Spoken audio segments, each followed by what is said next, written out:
नमस्कार, स्वागत है आपका रॉयल बुलेटिन पर। मैं हूं आपके साथ शिखा सिंह। उत्तर प्रदेश के मुख्यमंत्री योगी आदित्यनाथ ने प्रयागराज दौरे के दूसरे दिन शुक्रवार को प्रसार भारती के नए एफएम चैनल कुंभ वाणी का शुभारंभ किया। सीएम योगी ने सर्किट हाउस में आयोजित इस कार्यक्रम के दौरान चैनल की सफलता के प्रति अपनी उम्मीदें जाहिर की। उन्होंने कहा कि ये एफएम चैनल केवल लोकप्रियता की ऊंचाइयों तक नहीं पहुंचेगा, बल्कि महाकुंभ जैसे ऐतिहासिक और आध्यात्मिक आयोजन को देश के दूर दराज के कोनों तक पहुंचाने में भी मदद करेगा। सीएम ने कहा कि कुंभवाणी चैनल के जरिए उन लोगों तक भी महाकुंभ की जानकारी और अनुभूतियां पहुंचाई जाएंगी जो किसी कारणवश यहां नहीं आ सकते। उन्होंने इसे सनातन धर्म और गौरव का प्रसार करने वाला कदम बताया, जो दूरस्थ ग्रामीण इलाकों के लोगों को भी इस महान आयोजन का हिस्सा बनने का अवसर देगा। इस अवसर पर मुख्यमंत्री ने प्रधानमंत्री नरेंद्र मोदी, सूचना एवं प्रसारण मंत्रालय और प्रसार भारती का विशेष रूप से धन्यवाद किया। साथ ही उन्होंने आकाशवाणी और दूरदर्शन के महत्व को रेखांकित करते हुए कहा कि ये माध्यम सदियों से भारतीय संस्कृति, लोक परंपराओं और धार्मिकता को जन जन तक पहुंचाने में अहम भूमिका निभा रहा है। आगे सीएम योगी ने अपने बचपन की यादें साझा करते हुए कहा कि उस समय रामचरितमानस की पंक्तियां सुनने के लिए लोग रेडियो के पास इकट्ठा होते थे। उन्होंने इसे भारतीय लोक संस्कृति के प्रसार का प्रबल माध्यम बताते हुए तकनीकी प्रगति और आज के आधुनिक माध्यमों की सराहना की। महाकुंभ प्रयागराज के अवसर पर शुभारंभ हो रहे कुंभ वाणी के आज के समारोह में उत्तर प्रदेश सरकार में मंत्रिमंडल के मेरे सहयोगी उप मुख्यमंत्री श्री ब्रजेश पाठक जी, मंत्रिमंडल के मेरे सभी सहयोगीगण, स्वतंत्र देव सिंह जी, नंद गोपाल गुप्ता नंदी जी, ओम प्रकाश राजभर जी, माननीय विधायक श्री हर्षवर्धन वाजपेयी जी, माननीय विधायक दीपक पटेल जी, प्रसार भारती बोर्ड के अध्यक्ष श्री नवनीत सहगल जी, मुख्य सचिव उत्तर प्रदेश शासन श्री मनोज कुमार सिंह जी, सीईओ प्रसार भारती श्री गौरव द्विवेदी जी, महामंडलेश्वर सतवा बाबा जगत गुरु श्री संतोष दास जी महाराज, प्रसार भारती से जुड़े हुए सभी अन्य अधिकारीगण और उपस्थित बहनों और भाइयों, मैं सबसे पहले प्रयागराज की इस धरती पर उत्तर प्रदेश सरकार की ओर से आप सबका मैं स्वागत करता हूं। मैं आभारी हूं आदरणीय प्रधानमंत्री जी का, केंद्रीय सूचना प्रसारण मंत्री और आज वर्चुअली हमारे साथ जुड़े राज्य मंत्री शैल मुर्कुल जी का, जिन्होंने कुंभ के इस आध्यात्मिक और धार्मिक महत्व को समझते हुए महाकुंभ के जिससे कुंभ वाणी का शुभारंभ करने के लिए प्रसार भारती की पूरी टीम आज यहां आई है।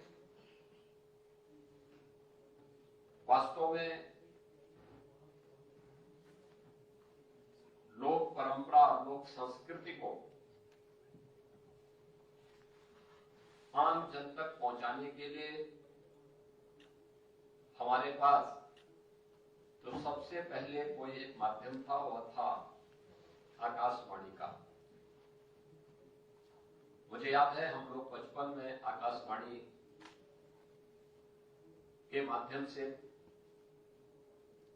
उस समय प्रसारित होने वाले रामचरितमानस की उन पंक्तियों को बहुत ध्यान से सुना करते थे। समय के अनुरूप तकनीक बदली, बढ़ी, लोगों ने विजुअल माध्यम से भी, दूरदर्शन के माध्यम से सचित्र उन दृश्यों को देखना प्रारंभ किया। बाद में निजी क्षेत्र के भी तमाम ऐसे चैनल आए, लेकिन समय की इस प्रतिस्पर्धा के अनुरूप अपने आप को तैयार करना और दूर दराज के क्षेत्रों में जहां पे कनेक्टिविटी के इश्यू होते हैं, वहां पर बहुत सारी ऐसी चैलेंजेस थी। उन चैलेंजेस को भी ध्यान में रखते हुए एफएम चैनल ने, प्रसार भारती के एफएम चैनल ने 2013 में भी, 2019 में भी, और आज जब महाकुंभ के इस आयोजन के हम साक्षी बन रहे हैं, इस अवसर पर भी कुंभवाणी के नाम पर इस विशेष एफएम चैनल को यहां पे शुभारंभ करने की कार्रवाई प्रारंभ की है। मैं इसके लिए उत्तर प्रदेश सरकार की ओर से प्रसार भारती को हृदय से धन्यवाद देता हूं। सबसे बड़ी बात यह है कि जो महाकुंभ है, ये केवल एक आयोजन नहीं है, बल्कि सनातन गौरव और गर्व का एक महा आयोजन है, एक महासमागम है,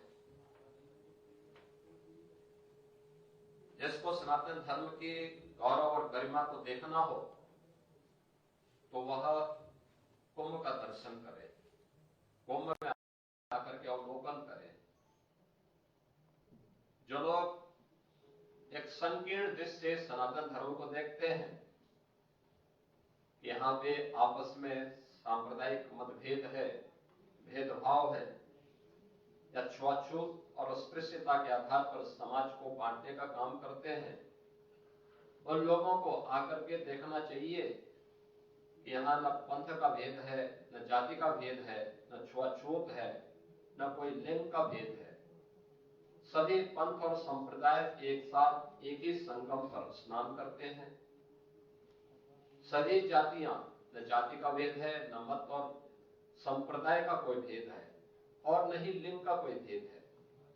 सभी लोग एक जगह आकर के आस्था की डुबकी लगा करके प्रयागराज के माध्यम से उस संदेश को, सनातन गर्व के प्रति इस संदेश को पूरे देश और पूरी दुनिया तक लेके जाते हैं। एक आध्यात्मिक संदेश है। आध्यात्मिक संदेश प्रयागराज के बारे में तो कहा जाता है। इस अवसर पर पूरी दुनिया, पूरा विश्व एक नीड के रूप में, यानी एक घोंसले के रूप में यहां पर देखने को मिलता है। दुनिया के भी बहुत सारे लोग, बहुत सारे श्रद्धालु, आपने प्रयागराज मेले के अंदर देखा होगा, अभी से उनका आगमन शुरू हुआ है। वे देखना चाहते हैं अध्यात्म की गहराइयों में, उन्हें डुबकी लगाने और उसके रहस्य को समझने के लिए उन लोगों के द्वारा भी से प्रयास प्रारंभ किए गए हैं। एक अद्भुत क्षण है, और उस अद्भुत क्षण का मौका प्रसार भारती ने कुंभवाणी के रूप में प्रस्तुत करने का प्रयास किया है। यानी पूरे दिन भर का, प्रातः काल ब्रह्म मुहूर्त से लेकर के देर रात्रि तक, न केवल कुंभ के कार्यक्रमों को आंखों देखा हाल के माध्यम से, बल्कि महाकुंभ के आयोजन के साथ जुड़े हुए हमारे धार्मिक उद्धरणों को भी, चाहे वह श्री रामचरितमानस के गायन का हो, श्रीमद् भगवत गीता का हो, या अन्य वैदिक शास्त्रों का, पुराणों का, उपनिषदों के उन उद्धरणों को, कुंभ, महाकुंभ के रहस्य के बारे में, उसके धार्मिक, उसके आध्यात्मिक, उसके सांस्कृतिक और उसके सामाजिक और आर्थिक पहलुओं को भी ध्यान में रख करके इस आयोजन का साक्षी हम सबको दूर दराज के गांव में, मुझे लगता है कि यह फैलाने का काम कुंभवाणी, आकाशवाणी और प्रसार भारती करेगी। एक सुनहरा अवसर है। मुझे लगता है कि जब भी हम सनातन धर्म के इस गौरव को पूरी ईमानदारी के साथ आगे बढ़ाएंगे, तो ये मान करके चलिए कि आम जन के मन में उसके प्रति श्रद्धा का भाव होगा, और जो आज एक टीआरपी की लड़ाई है, उसमें फिर से प्रसार भारती आगे बढ़ने में सफल हो सकता है। ये हम लोगों ने देखा होगा, खासतौर पर तब जब कोविड महामारी आई थी और लॉकडाउन प्रारंभ हुआ था।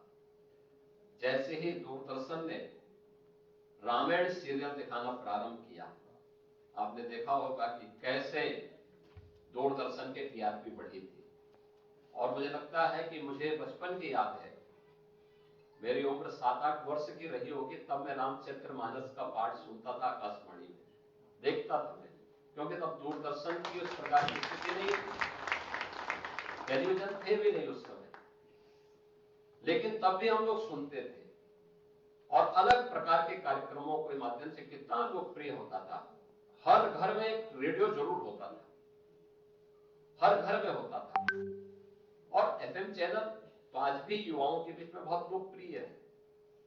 उनके स्मार्टफोन पे भी इसको वहां पर वो कैच कर लेता है, लोग अपने फोन के माध्यम से भी उसको सुनते हैं। आवश्यकता के अनुसार न केवल जानकारी लेते हैं, बल्कि उसका मनोरंजन का भी एक माध्यम के रूप में उसका उपयोग करते हैं। मुझे पूरा विश्वास है कि एफएम चैनल लोकप्रियता की एक नई ऊंचाइयों को प्राप्त करेगा और कुंभ को दूर दराज के उन गांवों में जो लोग चाहते भी यहां नहीं पहुंच पाते, क्योंकि एक बड़ी आबादी ऐसी है जो लोग अपने किन्हीं कारणों से यहां नहीं पहुंच पा रहे हैं, उन तक हम पहुंचेंगे टेक्नोलॉजी के माध्यम से, इस प्रकार की सुविधाओं के माध्यम से, और वह सजीव प्रसारण उनके माध्यम से हम उनके सामने कर पाएंगे।